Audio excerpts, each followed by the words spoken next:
Baik, assalamualaikum warahmatullahi wabarakatuh. Selamat pagi, siang, sore, dan malam dimanapun teman-teman Anda berada.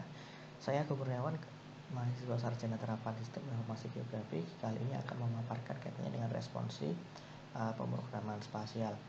Dalam paparan ini akan menjadi 3 sesi, yaitu sesi yang pertama membahas tentang GDAL, sesi yang kedua membahas tentang Google Earth Engine, dan sesi yang ketiga membahas tentang Jupyter Notebook dan PC Raster. Masuk kepada sesi yang pertama, membahas kaitannya dengan GDAL. GDAL merupakan sebuah library yang berfungsi sebagai penerjemah dengan dibangun di atas bahasa C++ yang mengakomodasi kurang lebih 200 format data geospasial, baik itu dalam bentuk raster maupun vektor. Untuk melakukan instalasi GDAL, maka pengguna perlu menggunakan platform yang akan digunakan untuk melakukan instalasi GDAL tersebut. Platformnya terserah apa saja. Dalam kegiatan praktikum kali ini, platform yang digunakan adalah Anaconda versi 3, Anaconda 3, mohon maaf. Untuk melakukan instalasi GDAL dapat dilakukan dalam online maupun offline. Untuk online dapat menggunakan perintah conda install GDAL. Jika menggunakan offline, hanya perlu melakukan instalasi dari dalam directory. Banyak hal yang dapat dilakukan menggunakan GDAL. Teman-teman dapat melihat dokumentasinya di gdal.org. Di dalam halaman tersebut terdapat kode program standar yang digunakan untuk melakukan penggalian informasi menggunakan GDAL. Kurang lebih ada info untuk melihat info, ada translate untuk melakukan konversi, ada wrap image untuk melakukan reprojection, ada kontur untuk membuat kontur, ada DEM untuk melakukan analisis DEM dan lain sebagainya dan sebagainya. Yang akan kami contohkan di sini adalah melakukan konversi format data.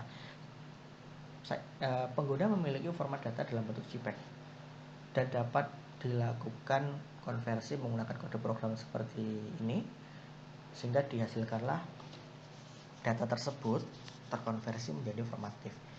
Akan tetapi kelemahan dari penggunaan GDAL sendiri adalah tidak adanya user interface, jadi semuanya berjalan dalam background.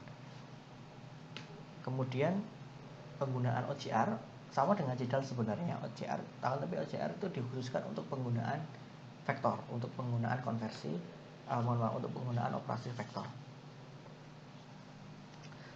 Dalam menggunakan OCR, teman-teman harus melakukan instalasi beberapa package pendukungnya yang telah kami sampaikan di laporan. Langsung saja untuk menghemat waktu, sebagai contoh pada kesempatan ini saya akan menggunakan OCR untuk melihat informasi apa yang terdapat di dalam sampel GeoPackage. Ternyata di dalam sampel GeoPackage tersebut informasi yang dapat diperoleh adalah poinnya, layer name-nya dalam bentuk poin 2 dimensi, geometrinya dalam bentuk poin, externnya berikut merupakan externnya, kemudian informasi feed column, geometri column, dan lain sebagainya, dan lain sebagainya, dan lain sebagainya. Kemudian untuk tingkat lebih advance lagi, OCR dapat dikomunikasikan dengan Postgres. Postgres ini merupakan suatu perangkat inisiasi database management system atau DBMS. Kurang lebih seperti ini untuk membuat database. Setelah database terbuat, karena nantinya user akan menggunakan atau menyimpan data berbasis spasial, maka perlu dilakukan instalasi ekstensi PostGIS untuk melakukan analisis spasialnya. Nah, setelah database terbentuk, maka di dalam Postgres tadi atau PGAdmin itu akan muncul tambahan basis data baru. Nah, ini merupakan salah satu contoh untuk melakukan input data set file dari direktori yang ada dalam komputer pengguna ke dalam Postgres. Kurang lebih hasilnya nanti akan seperti ini.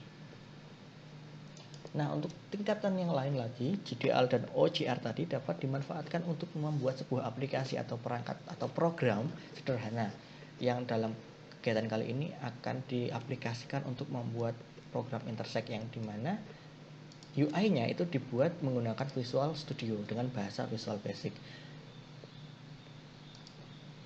Tapi perlu teman-teman pahami bahwa teman-teman perlu melakukan instalasi yang namanya JDAL dan JDAL natif pada Nugget Package. Ini nantinya sebagai penghubung antara Visual Studio dengan OCR-nya, sehingga programnya inputnya di dalam Visual Studio, akan tapi proses programnya itu berada di luar atau berada di menggunakan OCR tadi.